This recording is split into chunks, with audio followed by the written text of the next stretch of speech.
नमस्कार मित्रांनो, मी योगेश पाटील योगी इलेक्ट्रिकलकडून आपल्याला एक कॉमन फ्लॅटची वायरिंग दाखवणार आहे. तिथं दोन भावांनी कॉमन फ्लॅट घेतलेला आहे. हे बघा, हा जो आहे याची एंट्री जी ती कॉमन आहे आणि मध्ये दोन फ्लॅट सेपरेट केलेले आहेत. आता आम्हाला आज यांची वायरिंग करायची. वायरिंगवर सर्व आणून ठेवलेलं आहे. तर तुम्ही बघू शकता, इथं एक खाली इन्व्हर्टरचा चार्जिंग पॉईंट आहे. त्याच्यानंतर स्विचबोर्ड आहे, पाठीमागे व्हिडिओ डोर फोनची केबल आणि बेलपूससाठी राहील. त्याच्यानंतर इथून आम्ही दोन पाईप काढलेले आहेत. इथून सरळ स्ट्रेट असे गेले की ते 18 मॉडेलमध्ये येतात आणि 18 मॉडेलमधून एक फ्लोरिंग पाईप केलेला आहे असा सरळ तिथपर्यंत. तर त्याला आपण एक व्हिडिओ डोर फोनची कॅट 6 केबल टाकतो आणि तिथं एक व्हिडिओ स्क्रीन लावतो. त्याच्यानंतर हे बघा, आता हे जे स्विचबोर्ड आहे याच्यावर बाहेरचा एक लाईट, इथला एक लॉबीचा लाईट पॉईंट, हे कंट्रोल तिथं ठेवतो आपण. त्याच्यानंतर घरात एंट्री केल्यानं लगेच मेन बोर्ड 18 मॉडेलचा आहे. त्याच्यानंतर इथं टी व्ही युनिट आहे. टी व्ही युनिटच्या खाली 12 मॉडेलचा स्विचबोर्ड, वरती 3 मॉडेल. याला आपण एक पाईप टाकतो. हे बघा, हा जो आहे हा पाईप खूप मोठा आहे, 3 इंचीचा पाईप आहे. तो पाईप आपण याच्यासाठी टाकतो इथं, 3 इंच आला, 1.5 इंचीचा. आपली HDMI केबल, ऑडिओ व्हिडिओची केबल तिथून आपण सरळ खाली या पाईपाने इथं खाली टाकू शकतो इथपर्यंत बघा. त्याच्यानंतर आपल्याला इथून मेन केबल MC बॉक्सपर्यंत जाते.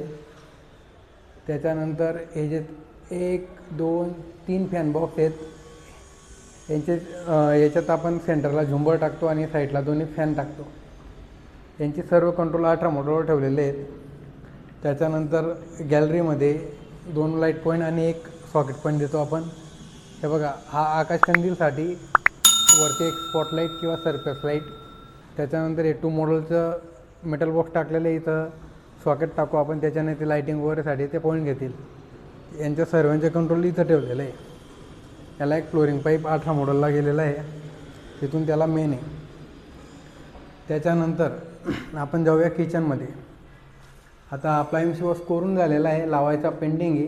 हे बघा किती पाईप आहेत, 1, 2, 3, 4, 5, 6, 7, 8. प्रत्येक रूमचे मेन लाईन, त्याच्यानंतर incoming TV cable, telephone cable आणि मेन लाईन, यांचे सर्वांचे पाईप आपले इथे येतात, इथून डिस्ट्रीब्यूट होतात. त्याच्यानंतर आता विषय असा आहे की ही भिंत नंतर बांधली कस्टमरच्या सांगण्यानुसार. आपला हा बोर्ड लांब टाकला गेलेला होता, तो बोर्ड आपण इथं घेतला असता, पण ही भिंत नव्हती म्हणून आपण हा स्विचबोर्ड तिथं टाकलेला आहे 12 मॉडेलचा. 12 मॉडेलमध्ये आम्ही 2 पाईप हे सिलिंगमधून उतरवतो. हा एक तिसराही सिलिंगमधून आहे, पण हा MCUमध्ये. हे जे 2 आहेत यांचं तुम्हाला सांगतो. एक पाईप आपला या जंक्शनमधून मेन बोर्डला येतो. त्याच्यानंतर फॅन बॉक्समधून परत मेन बोर्डला येतो. कारण काय, कधी स्लॅब भरताना पाईप चोकअप वगैरे होऊन जातो, त्यासाठी आपण डबल पाईप इथं मेन बोर्डमध्ये आणतो. त्याच्यानंतर साफसफाई करणं.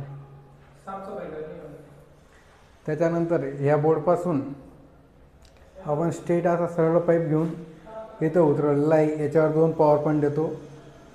त्याच्यानंतर पॉवर पॉईंट म्हणजे हा एक खालचा फ्रीजचा सॉकेट पॉईंट, वरून कंट्रोल ठेवतो. वरचा चिमणीचा बोर्ड इथून कंट्रोल ठेवतो.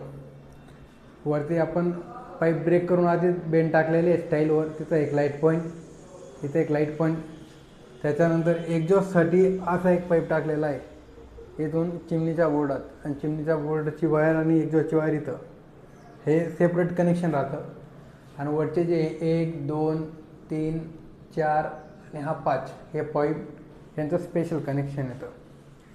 त्याच पद्धतीने आपण बेडरूममध्ये जाऊया. हा गेस्ट बेडरूम आहे. इथं एक मेन स्विचबोर्ड, साईडला एक आपण 2 सॉकेट टाकी, एक स्विचबोर्ड घेतलेला आहे. याच्यात हा एक फ्लोरिंग पाईप टाकलेला आहे. जर कस्टमरने कधी डिमांड केली की आम्हाला बेडच्या शेजारी एक स्विचबोर्ड हवा, तर आपण इथं एक पाईप उभा केलेला आहे इथून 60 इंचावर, म्हणजे 2 फुटावर. तर इथं आपण तो पाईप उभा केलेला आहे 60 इंचाला, 700 mm वर. या पद्धतीने आपण वायरिंग करत असतो. वरती इथं AC पॉईंट राहील. त्याच्यानंतर लाईट पॉईंट 1, 2, 3 आणि समोरच्या भिंतीवर ब्रेक करून एक चौथा लाईट पण काढला जाईल. हे सर्व कंट्रोल इथं 12 मॉडेलवर ठेवतो. त्याच्यानंतर हे आलं कॉमन बेसिंग. याच्याजवळ आपण एक वायफायचा स्विचबोर्ड घेतलेला आहे. इथे एक प्लग एक स्विच राहील. वरून जो पाईप आलेला आहे कॅट 6ची केबल किंवा फायबर ऑप्टिक केबल डायरेक्ट बाहेरून इथपर्यंत येईल. इथं आपण राऊटर लावू शकतो. त्याच्यानंतर हे लाईट पॉईंट जंक्शन आहे बेसिंगच्या वरती, आपण जो मिरर घेतो मिररच्यासाठी. त्याच्यानंतर इथे एक पॉवर पॉईंट आहे. इथं वॉशिंग मशीन पण ठेवणार आहेत, त्यासाठी पॉवर पॉईंट आणि या स्विच लाईट पॉईंटचं स्विच राहील. परत एक कॉमन टॉयलेट बाथरूम आहे. याचा एक स्विचबोर्ड इथं आहे. याच्यावर लाईट पॉईंट आणि एक्झॉस्ट फॅन इथून कंट्रोल राहील. आता विषय असा आहे, इथे गिजरचा स्विचबोर्ड आहे. त्याच्यानंतर हा तुम्ही बघू शकता, हा एक्झॉस्टचा पाईप आहे. आता सरळ फिरवून इथं खाली पाठीमागे स्विचबोर्डला गेलेला आहे. त्याच्यानंतर वरती हा लाईट पॉईंट आहे. हा पाईप सिलिंगमधून खाली उतरलेला आहे, इथं गेलेला आहे. हे तुम्ही बघू शकता, प्रत्येकी पाईप सेपरेट आहे. हा जो पाईप आहे हा MC बॉक्ससाठी गेलेला आहे, हा एक्झॉस्टसाठी. त्याच्यानंतर हा लाईट पॉईंट आणि हा जो खालचा पाईप आहे हा इथून सरळ स्ट्रेट या 3 मॉडेलच्या स्विचबोर्डमध्ये गेलेला आहे. म्हणजे दोन्ही बाथरूम कॉमन होऊन जातात. तसंच हा लाईट पॉईंटसाठी, हा एक्झॉस्टसाठी आणि हा जो पाईप आहे एक एक्स्ट्रा हा इथून वरच्या सिलिंगमध्ये. सर्व पाईप एकमेकांना कनेक्टेड राहतात या बाथरूममध्ये. तसंच आहे, इथून एक्झॉस्टची वायर घेतली पॉवर पॉईंटमध्ये गिजरच्या बोर्डात, तिथून वायर घेतली स्ट्रेट इथं या स्विचबोर्डमध्ये, आणि सेम इथं जंक्शन आहे, जंक्शनच्या इथून या स्विचबोर्डमध्ये. हा मास्टर बेडरूम आहे. याचं आहे 12 मॉडेलचं स्विचबोर्ड. तिथून एक 2 वे कनेक्शन आहे तिथपर्यंत. तिथं आपण एक टेलिफोनचा पॉईंट पण देतो. टेलिफोन याच्यासाठी की जे पहिले आता इंटरकॉम सिस्टम होती बिल्डिंगमध्ये, त्याच्यासाठी आपण टेलिफोन पॉईंट देतो मास्टर बेडरूमला आणि हॉलमध्ये. या पद्धतीने आपण वायरिंग वगैरे करतो.